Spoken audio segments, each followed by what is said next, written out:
Next focus is on a man who has made global headlines in recent weeks and continues to keep people in Russia and around the world guessing.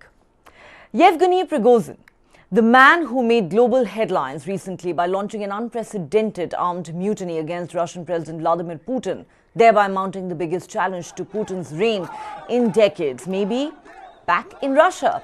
For days now, there has been speculation over the whereabouts of the Wagner mercenary group chief who had moved to neighboring Belarus, so we are told, following the aborted coup.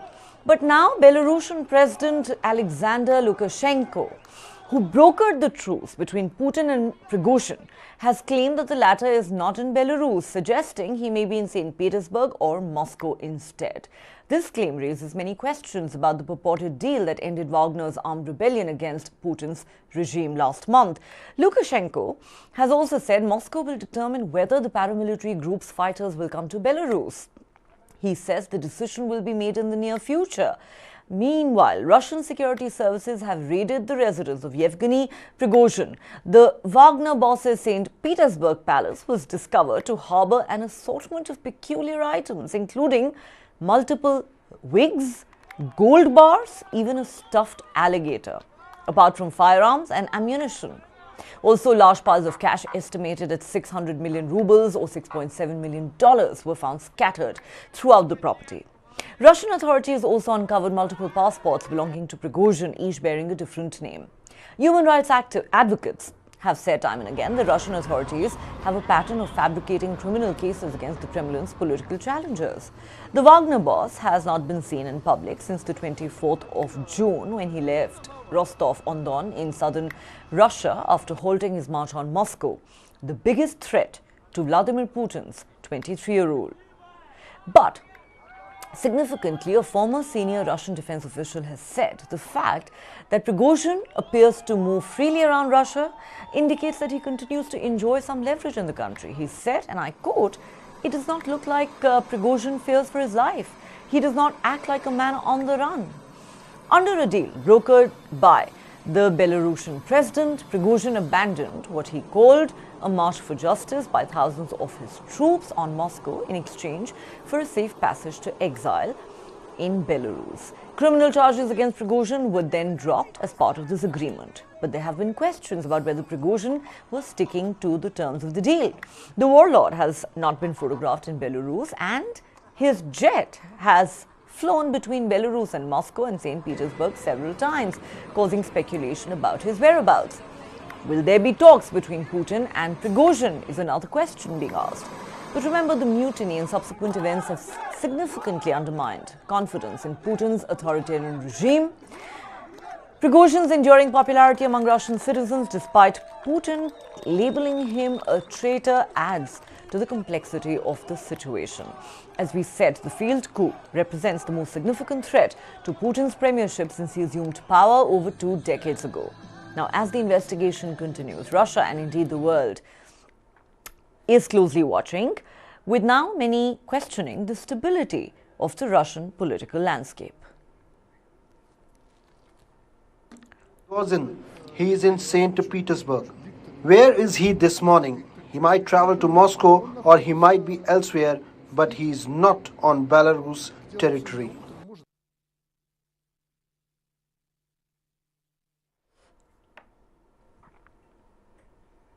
All right, that was the Belarusian president Alexander Lukashenko earlier addressing the media, claiming that Yevgeny Prigozhin, the Wagner mercenary group chief, is not in Belarus and that he is in all likelihood in Russia at the moment. What does this really mean? To understand that, let's now go across to former Diplomat Ambassador G.K. Tripathi and Major General Ashwini Sivaj, defense and geopolitical expert. Ambassador Tripathi, let me start with you. The Belarusian president who brokered the truce between Putin and Prigozhin following that failed mutiny has now gone on record to say that the Wagner boss is not in Belarus, that he is in all likelihood in St. Petersburg or the Russian capital of Moscow.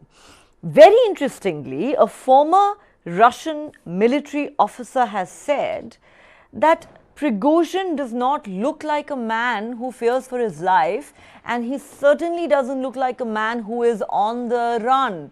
What do you think is going on here? Because Putin is not known to be forgiving towards his challengers, his critics, dissenters who take him on. And this is a man who mounted the biggest challenge that Putin has ever faced in his 25-year reign. What do you think is going on here?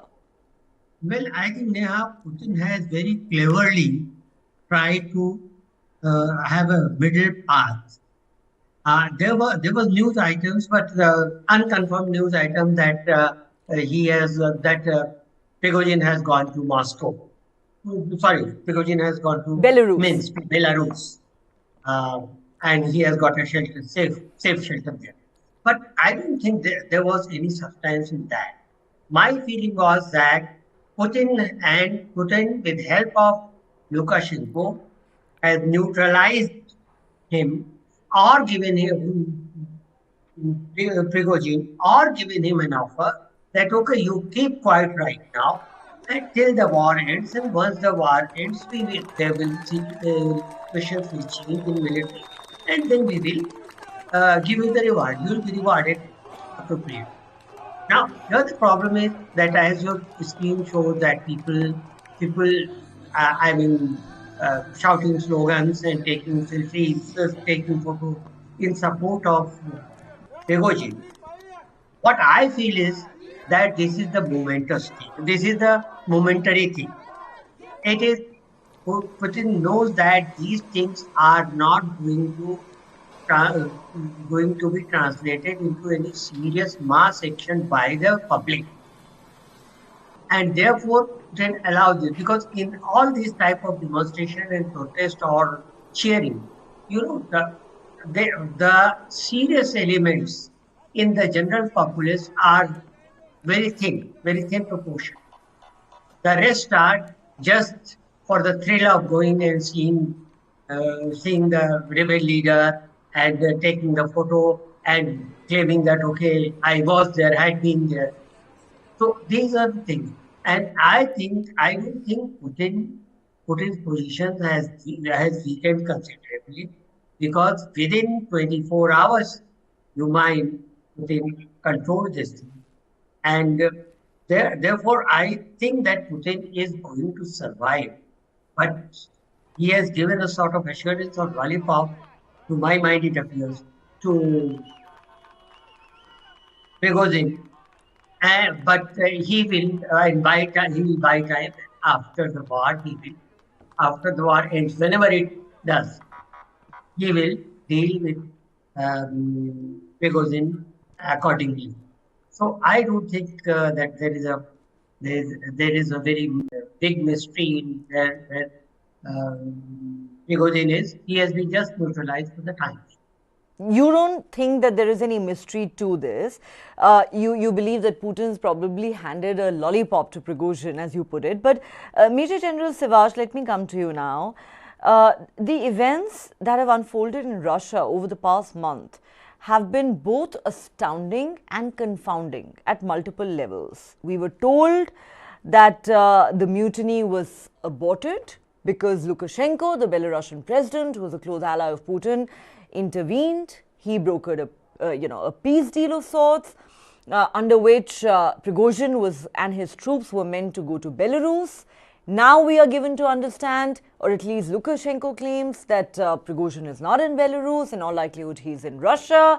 There are people who are asking, if he is indeed the most wanted man in Russia, how is he walking around like a free man with absolutely no fear?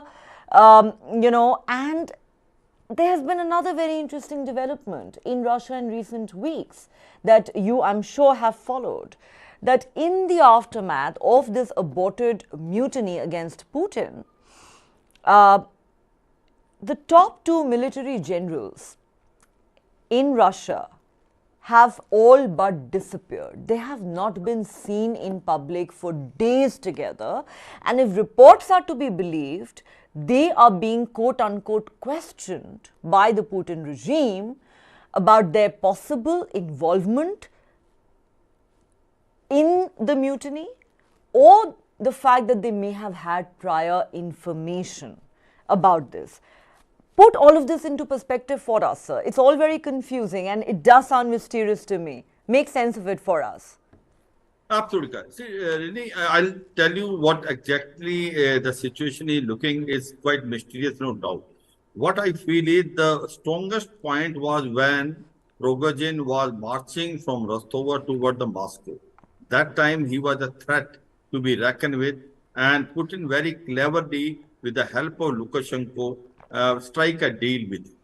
Once the deal we strike and the Wagner group came back from halfway between Rostov and Moscow back to Rostov, and then possibly whether to go to Belarus or he has not gone to Belarus, that subsequently we discussed. But then that power which he had of Wagner has disappeared after he was shifted out of Wagner group, because all by himself, basically Prigozhin is not a threat.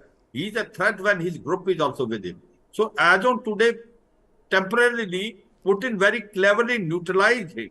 Otherwise, had there been a sort of a conflict, there would have been a loss both sides, and Putin would have lost maximum. So he managed to basically win the first round by ensuring that he doesn't have to fight with Prigozhin, and Prigozhin nuisance value is been reduced by he agreeing to what Lukashenko has told. Now, having said so that he should have gone back to Belarus and his group should have also gone there. But now the situation is he is not gone. He is seen in St. Petersburg and also in Russia. So how come he is coming there? Now, to me, it looks like that Putin do not want to take him head on still, because he knows it that he still have some sort of power. He knows one thing, that the biggest threat today faced by Putin is from Prigozhin, and he is not going to forget. He is going to neutralize him, not immediately, but in a long run. His interests, which are in Mali or Central African Republic and other countries of Wagner, he's been also been neutralized by Russia. So this Prigozhin also knows. Prigozhin knows that he can't survive without the help of Russia and Putin. But as on today, I don't think Putin wants to take him head on. He wants to calm down because his hands are full as far as Ukraine war is concerned. Of course, no doubt, Wagner has helped him in taking Bakhmut. They fought well. But as on today, Putin feels that Wagner group does not fit in his scheme of thought. He doesn't want to utilize immediately. He does not trust Prigozhin now. He just wants to pass time and neutralize him in a later stage. As on today, he wants to concentrate on Russia-Ukraine war. So I suppose very cleverly Putin is playing his card. And he's playing card in a manner that Prigozhin, he feels to some extent that, all is well, and then he will strike. So I suppose that is the situation which is prevailing, that Prigozhin may not be an immediate threat to him because his troops are not with him. That they have made sure his troops are different, he is at a different place. At the same time, his movement to St. Petersburg or Moscow is understood because he doesn't want to take him on immediately. Is Prigozhin very popular with the Russians? Maybe, there's no doubt he was. But then, as on today, that thing does not stand because he is no more with them, and it is very difficult to ascertain how popular he is, because Putin is far more powerful and popular. Now, as far as the two generals are concerned, it seemingly looks they were in knowledge of what was going to happen, and that is what has disturbed Putin. The generals who were closest to him has basically compromised. There is also a rumor that the top general was also in a very close association with Prigozhin. So therefore, the whole situation as far as that is concerned, I suppose Putin wants to handle the thing in a more professional manner, handle those two generals separately, find out exactly what happened, why they were having sort of a deal with the Prigozhin. Prigozhin, he will make sure that he will neutralize, but not now because he feels he's a threat in future. Buy peace with him temporarily and let him move where he wants, but also ensure that his nuisance value is reduced, his troops are not with him. And as far as this Russia-Ukraine war now is concerned, I don't think Wagner group is now in scheme of thought of Putin because having lost confidence in that. So I suppose the situation is like this. Of course, it is fluid. It is moving too fast, and 2 and 2 plus 4 it is difficult to make because what happened today, tomorrow it happens very differently, and it is very difficult to understand. But three things stand very clearly: that Putin will not forget what Prigozhin has done to him by doing that mutiny. Second thing is he does not want to take on Prigozhin immediately because he wants to handle Russia-Ukraine war. These things are not going very fine. Third thing is, in immediate scheme of thought, I don't think Prigozhin or Wagner group fits in this scheme of thought fighting a war in Ukraine. Fourth thing is that as far as the interest is concerned of Wagner in Africa, especially Mali, Sudan, and also Central African Republic and Syria, Right. I suppose Russians are going against that, and that Wagner group commander Prigozhin also knows it. Yeah, Neha. Very interesting. Very interesting. Ambassador Tripathi, as we wrap up this discussion, I'd like to ask you this. Major General Ashwini Savas says, of course, Putin is not going to forgive and he's not going to forget, but he is just playing his cards cleverly. And at the moment, his focus seems to be on the Ukraine war, where, as we know, things haven't really gone as per plan for Russia. The military has, in fact, suffered massive reverses too in a war that has now gone on for well over a year. But at the same time, I think we can all agree that this mutiny that was mounted by Prigozhin last month presented the gravest challenge to Putin's regime in the last 2.5 decades since he assumed power in Russia. Do you believe that in the aftermath of that aborted coup, even if Prigozhin has lost control over his troops and they stand emasculated in many ways and Putin today has the upper hand, would you agree with those analysts who say that given this global embarrassment and humiliation that Putin has had to suffer at the hands of Prigozhin, his authority today stands severely diminished? And there are many who are now even questioning how stable the Russian regime really is today. Ambassador Tripathi. Well, frankly speaking, I don't agree fully, Neha, with you on this. Because what I feel is that his authority, now the question is, what is important for Putin is that his army should not question his authority. And that is where he is. His army is not questioning his authority. Western media is planting stories and that Putin has gone weak. And yes, of course, this mutiny, this aborted mutiny, had shown that there might be chinks in the army structure or Putin's structure. But these chinks are not that much severe that you cannot conquer. Because now I also feel that Prigozhin's Wagner army has been isolated from him, or Prigozhin has been isolated from army perhaps in Belarus and Prigozhin here. And without army, he is not in a position to restructure his private army in time.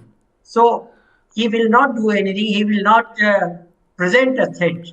But yes, this again boils down to the question whether he was lured by the opponents, by the American or NATO or the opposite side in the war. And if so, this is an embarrassment for them as for Putin's adversaries as well, who perhaps could not think that Putin will handle this in 1 day, in 24 hours time. So this is my take, Neha. All right. Interesting, differing perspectives, but we'll really have to wait and see how things pan out for both the Wagner boss and for Putin. So I'm sorry, but I'm completely out of time. It's been great having your perspective. We hope to have both of you back on this channel to discuss future developments in this story. For now, all we can say is that the world is certainly watching these developments very, very closely. On that note, Ambassador to Party and Major General Ashwini Sivaj, thank you for joining us on the show. Thank you. Well, that's all the time we have tonight on Global Lens. Thanks so much for watching. Do join us again on Monday at the same time.